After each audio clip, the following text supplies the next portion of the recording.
You were there as coach, Rahul, of the national team. Done with the Rahul Dravid, batting at 3 for them, navigating those swingy conditions. But talk a little bit about what your experience of playing cricket in the US was like and how you see that translating 4 years from now when the Olympic Games are played in the US itself. Yeah, I think it was really good. I think, in terms of, I think it was a great effort on the part of the ICC to take the event to the US and expose that level of that audience to the game. I mean, we know there's an incredible audience for cricket in the US. We know that from just the number of people who travel from the US to other World Cup events. So just the number of people who follow a lot of the websites or who follows the cricket from the US. I'm sure a lot of them are from the subcontinent or from a lot of the Commonwealth countries who do that. But there is a huge market for the sport. There's a huge, more than a market, I mean, that's probably Harsh's word, more than mine.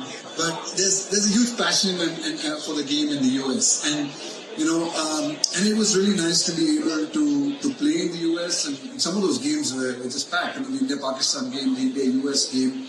I think it was also fascinating. I think there was this game, I wasn't there, but there was this game, I think there was a Nepal-Sri Lanka game, apparently that got washed out.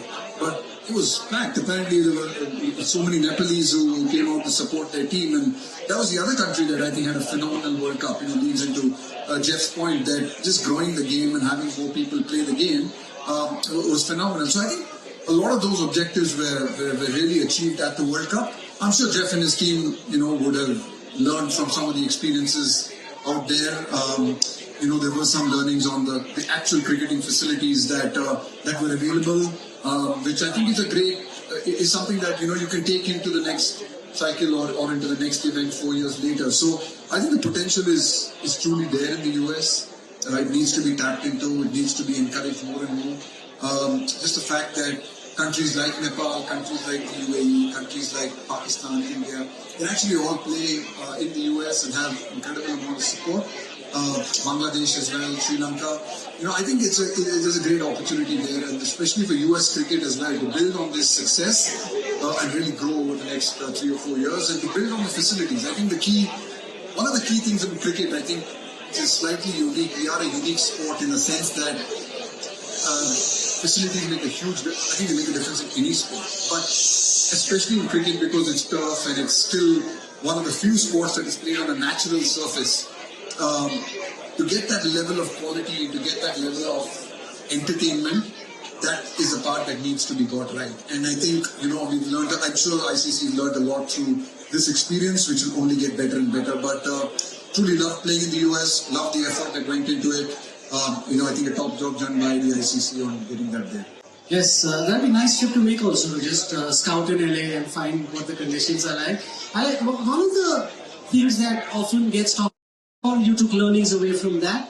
And number 2 is obviously playing cricket in the US means that you've got to play it at an hour which is prime time in India, and that, because that is the largest audience, just like Harsh said, 1.5 billion out of the 2 billion cricket audience sits here. Quite a few of them are here right now. And then playing a T20 game at 10:30 in the morning is perhaps not ideal. How cognizant are you? I mean, probably you are cognizant of this, but are there easy solutions to things like this, and what can you do to sort of overcome hurdles of this kind? The answer to that question is no. With any event, you're balancing a range of factors, and the recent one, yes, time zone conditions. I went to some games in the Caribbean at 10:30 in the morning, and it was hot and humid, and the crowds weren't as big as they were as when the matches were played in the evening. So you're always juggling the different competing interests when you're staging a tournament.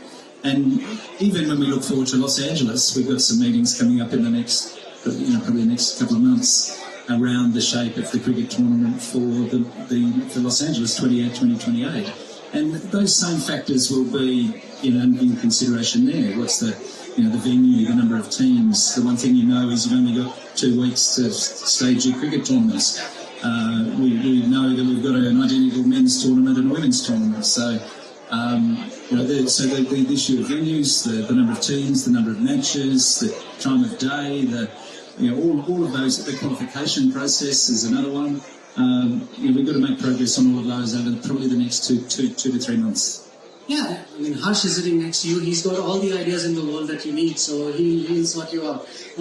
Rahul, from your playing games at 10:30 in the morning, what are your thoughts on how sort of scheduling? Also, you reference the conditions. If there's ways to make sure that you get more T20-friendly conditions, so you can get games that are higher scoring and as a result more entertaining. So I'm not really. I don't think starting at 10:30 to me honestly was a problem. I mean, we are in the entertainment business. Harsh, just pick up on that thing from Rahul, and I wanted to actually, we've been talking about the very top of the world game. That was a really highly watched game. Subsequently, there's been multiple finals of ICC events as well. With the Olympic movement, is this an opportunity almost to elevate women's cricket that much higher than the already strong position that it finds itself in? I'd like Rahul, after you, to reflect on this as well, and then Harsh to give us some learnings about what women's cricket has, the growth of women's cricket from your perspective on the platform. I'll start with you, Chief. Yeah, it's been something that we've been very proud of. I mean, you referred to the 2017 World Cup final, and I remember we were marketing that event and trying to, people talking about the finals of Lords, is it going to be sold out? And the atmosphere that day was something very different. And from that time on, I mean, in 2018, I think it was the first time we separated the T20 World Cups for men and women, and the women's one was in the West Indies as a standalone event. And in Antigua, again, they were getting full houses for the semi-finals and the finals, and then we went to the MCG in 2020 and it had 86,000 people watching the final, and it just has gone from strength to strength. And cricket fans love women's cricket, and I think that's the quality's high. I remember when we talked about multi-sport games, but when it was probably 6-7 years ago, we were talking to the Commonwealth Games about potentially having a women's cricket event, and at that time the women's cricket calendar wasn't that full. And so we talked about it in 2022. We went to Birmingham with the Commonwealth Games. Now, when you look at the calendar, in terms of events, the series, the professional leagues in the major countries, I mean, there's a career path there for female athletes in all cricketing countries. And I think that's something we're very, very proud of. And when we get into discussions with the IOC on the Olympics in LA 28, we say, of course, we look at our track record with the women's events and the promotion of the women's game. It's not even a discussion. And both LA and the ICC is saying, if we play a 16 women's event or men's event, we'll play a 16 women's event at the same number of matches. It'll be an identical competition. So that's an agreed position with all of us. Yeah, and Rahul, just pick up on that thread. In both those competitions, Jeff referred to the Commonwealth Games where the women's team went, and again lost the final.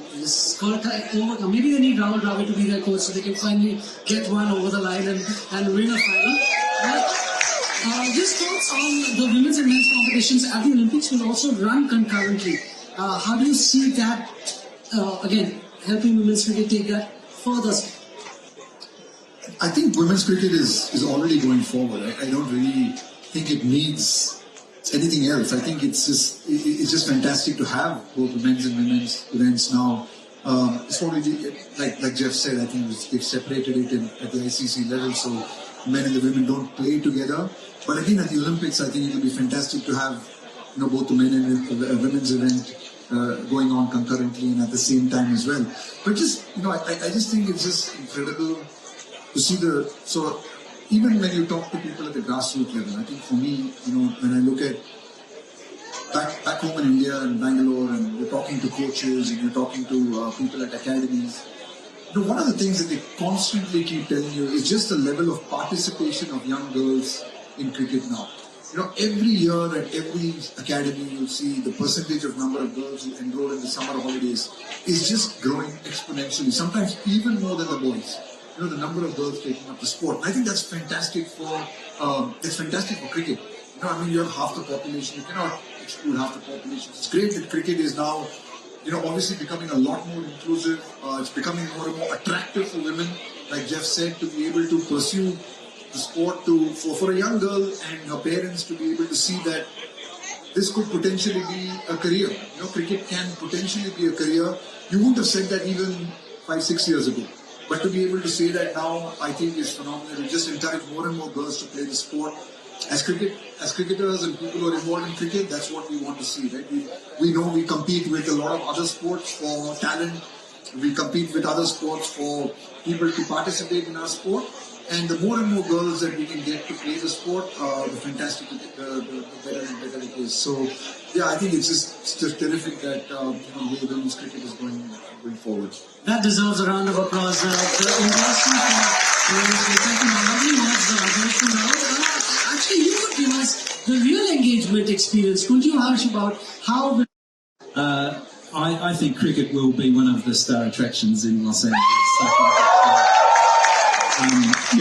And just going around a few of the sports over the last few days, when you see the global stars of the big sports around the world, and here they are competing in the one city at the one time, and I was watching Rafael Nadal at the tennis this afternoon, and then if you're in Los Angeles and you can watch the best tennis players and then the best golfers and then the best cricketers, we belong on that stage, and I think we're going to be very, very strong come 2028. And let's... I just think, I think Jeff said that really well. I think, for the dream for me would be to have a fantastic cricket tournament, which hopefully Indian men and women winning the gold, which would be nice. But more than that, I think, I would wish for everyone here and so many Indian fans to be able to come there into Los Angeles and to support cricket and to show the rest of the world how big a sport cricket is and how great a sport cricket is. Been in trouble, and we may have had the most Instagrammable moment of all, but alas, I don't...